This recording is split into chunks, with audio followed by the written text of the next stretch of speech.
We are here having a coffee break with DTM, and we're going to be talking to Stephanie Mays. So stay tuned for more, starting right now. Yeah, I like my picture. I took a picture of myself, and I used it for the card because I like taking selfies. That is the key for branding and marketing. And we're back. I know you heard me talking, and that's okay. I got my cup, so go ahead and get you a coffee cup. Go ahead and drink some of your coffee. I got this cool coffee cup. You don't drink coffee, no. But it says coffee all over, and it's kind of cool. Yeah, it's kind of nice and stuff. But in any case, this series is all about talking about what's on the art life, what's going on in the art life. And today, what's going on in the art life is some web design, graphic design, by Stephanie Mays. Let me put my coffee cup down. And we're going to check out her website and talk a little bit about her. Stephanie, tell us your name, where you're from. I am Stephanie Mays, and I am from Conyers, Georgia. Originally from St. Louis, but I'm a Georgia girl now. Yeah. Been here a lot longer than you were in St. Louis, right? Yes. Yes.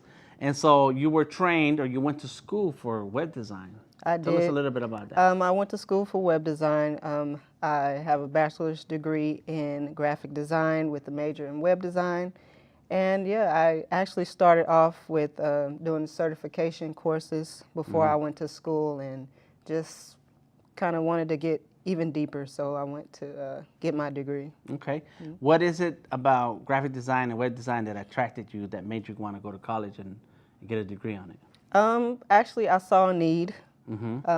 As you know, I have a gospel group with my brothers and my sister, and we needed a website, we needed graphics for promotion and all that. So I decided to step up myself and take the lead on that, and I got interested in it, and it just grew from there. Somebody had to do it. You stepped up, and then like, hey, this is not so bad. Right. I could do this for other people. Right. All right. And so were you already out of high school and in college when you made that switch, or did you purposely go to college? Because I was already out of high school. Didn't really know what I wanted to do, and that was just an opportunity for me, because originally I went to school for fashion design. Okay. Yeah, I liked that, but it really wasn't. It wasn't me. Okay. It wasn't for me, and I tried a lot of different things. Okay. But web design and graphic design is where it grabbed you. Huh? Yeah. Oh, that's good. So all those explorations led to this, and that opportunity for you to make that a business. Right. So how long have you been in business now as a web designer, graphic designer? Actually, I started doing sites before I went to school. So, geez, I feel like I'm aging myself now. So 10 years? Yeah. Really? Well, maybe not 10 years. Not 10 years. Maybe 5, 6. Oh, okay. 5, 6 years. Not too long, but. All right. And what was your first websites built on? Like, what were you doing for your clients and for yourself? Man, my first website. I think my first website was, I can't even remember what platform it was, but I did it for a friend. I think she had like it was catering or something. I can't even remember what it was. But yeah, I did it for her. Not a paid job or anything. It was just kind of getting my feet wet. Yep. A lot of free ones in the beginning, right? A lot of free ones. Yeah, I did a lot of free websites in the 90s. We didn't know what we were doing. The internet was brand new then. So like, hey, let's try it out. When you do free, you do have that room for learning and mistakes and errors, so that we're learning. But you don't do them for free now. No. It's a business, right? It's a business. Gotta eat. Yes, and so in the last couple of years, you've been growing the level of clientele, and then that includes the branding and what you use for your website, right? Right. What are some of the things that you've been doing for yourself to make sure that others see you as the professional that you are? Well, the branding is the main thing that I've been working on lately. Just redoing my logo, because the logo I originally had is something that I did right out of school, and it's just something I kind of put together and just didn't really think about it so much, but you know, considering I'm trying to push this to other people, I got to have my stuff right too. So logo, my focus, I had a struggle really trying to figure out what I wanted to focus on. Even though I went to school for web design, I really like graphic design as well. And, you know, that can be so broad, you know, but I decided to just focus in on web and try to push that a little more. Nice. And do you have a focus for the kind of clients that you want to work with? I do. Business? I do. I do more so now than I, you know, did in the past. Services, business to business type things. I've done some e-commerce, but there's a lot to that that I'm not too fond of. So I want to focus a little bit more on services. Nice. And so we're looking at SMaysDesigns, SMaysDesigns.com. Check out the website. And I like what I see. You know, I like the colors. I like the scheme. I like how clean and spacious the page is. A long time ago when I was doing graphic design full time, somebody asked me, what's my style? And I was like, I don't know what that means. And I don't even know what this style is called, but it leaves a lot of white space and room for things to breathe and to focus on the hierarchy of the information. So this is really good. I like your quote. So, hey, I'm Stephanie. Nice. I use strategy and custom design to develop websites that give your business an advantage over your competitors. So it's very clear what your message is about when you're talking to people who are checking your website. And then I like how you have a couple examples. Glow Skin Mobile. That's a skincare provider. And then the Experience Factor. It looks like it's a travel agency. Those are fun to work with, especially if you can get your trip out of it. All right. That would be nice. That'd be nice. And then jump right into it. It's like, what can you do for whoever's looking at the website? I like that. That's very nice.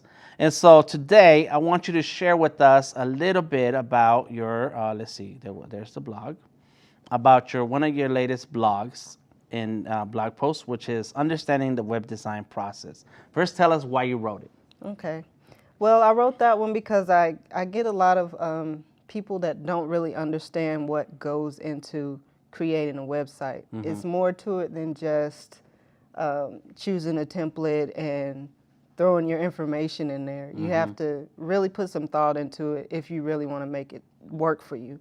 I like to tell people that your website it can either be an expense or it can be an investment that will help your business to grow. And so I like to help them make it an expense, not an expense, but an investment rather than an expense. And in order for them to do that, they need to understand all the work that goes into it. Yeah, it's not as easy to just write something up, put it online, and think that clients are going to come. Right. And I think you mentioned in some of the things, like there has to be a strategy for your inner brand story, copywriting, so that the words that you say, they need to connect with who's watching or reading. Right. And then the look, the UI, UX design, it has to be appealing enough to keep people engaged. Right. Otherwise, they're going to be turned off and say, let's keep looking. Exactly, because you really only have a few seconds to grasp your visitor's attention.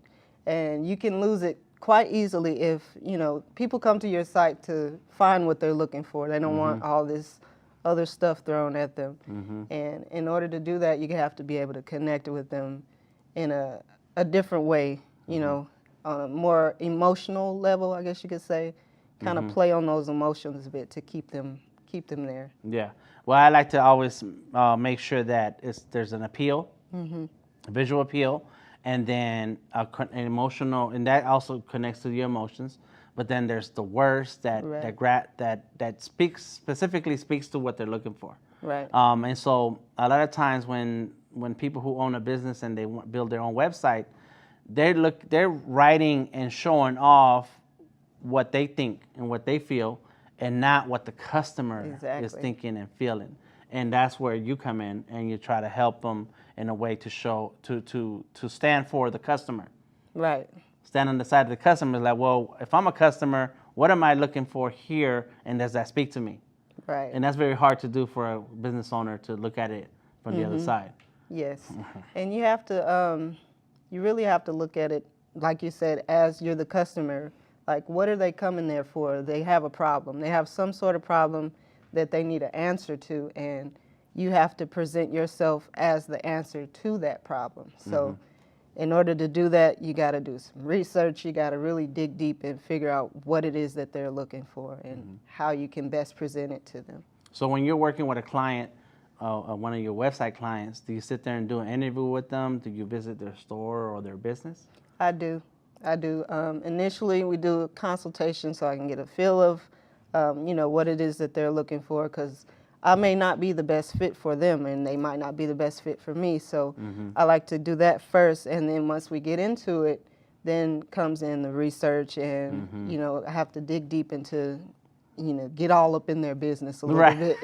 So you have to ask some real hard questions, right? Some real to hard get the questions. real answers out of them. Exactly. But some people don't really just know how to talk about their business. Right, and it's things that they don't normally think about. You know, like why, even if it's customer, what do your customers think about this? It's not what you think about it, but what does your customers think about it? And they don't really consider things like that. Some other questions that I have for my e-commerce customers is, what's the shipping rate? You know, how many pieces can you ship at for the same shipping charge and so on? How long is it going to take for you to ship it out? And people don't think like that. They think that they created a product, they're ready to sell it, and then but it's like there's other steps. When the email comes in, how long before you answer it? Right. Is the running of the business is online is similar to running the business in person. It's very, very much involved. It is. Yeah, I see that. I had a question a second ago that came to me. If you have a question for Stephanie Mays, please leave it in the comments. We want you to get a chance to ask an expert web designer here. And even if it's after the live stream, we're going to come back and answer the questions, okay? And check out the website, SMaysDesigns.com. Dang, it was a good question, too. I was like, oh, man, I'm going to ask this. So let me ask you one more thing here. How long should it take a website dealing with it between the client and the designer? How long is the turnaround from the beginning to the end in launching a website? Ooh, well, it really all depends on the size of the site, the features, and then also how well the client contacts you. Like if they stay in contact and they're giving you everything that's needed, that can also either delay or speed up the process. But usually it could take anywhere from maybe a month or more. A smaller site, maybe 5-6 weeks. But it really depends on how well prepared the client is, ready to give you what you need. Yes. Yeah, especially when it comes to like products and pictures, photos and stuff. Sometimes you have to schedule a photo shoot along the way. Right, and a lot of clients say that they have content and they really don't. You know, they say they have maybe a bio and some pictures, and it's like I'll end up building a shell, you know, with nothing to put inside of it. So that's why when I meet with them, I like to start with content, and that way we can build around the content that they have and see if more needs to be created. Gotcha. And then that kind of preparation and process and what's in the website will determine the price. Right. Also, the more you want to do with your website, the more things it's going to take to get it there, and the cost is going to reflect that. Right. I'd like to tell people that your website should be doing the selling and pitching for you while you're asleep, while you're doing other things, while you're running your business. The website is like another door to your business where clients are coming in constantly. Right. Right? Yes. Cool. Right. So if you had one last piece of advice to give, if you had one piece of advice to give to Stephanie 5 years ago, when she's launching her, working in her web design business, what would you say to her? Don't be afraid to charge what it's worth. I would definitely tell myself that because I did a lot of, well, starting off, I did a lot for free. But I do have a heart for people. I like to help people, but it puts a lot of strain on myself if I don't charge what it's worth. Right. Because it's a lot of work that goes into it, and it's in the article, you know, all the steps and things that it takes to develop a website that's successful.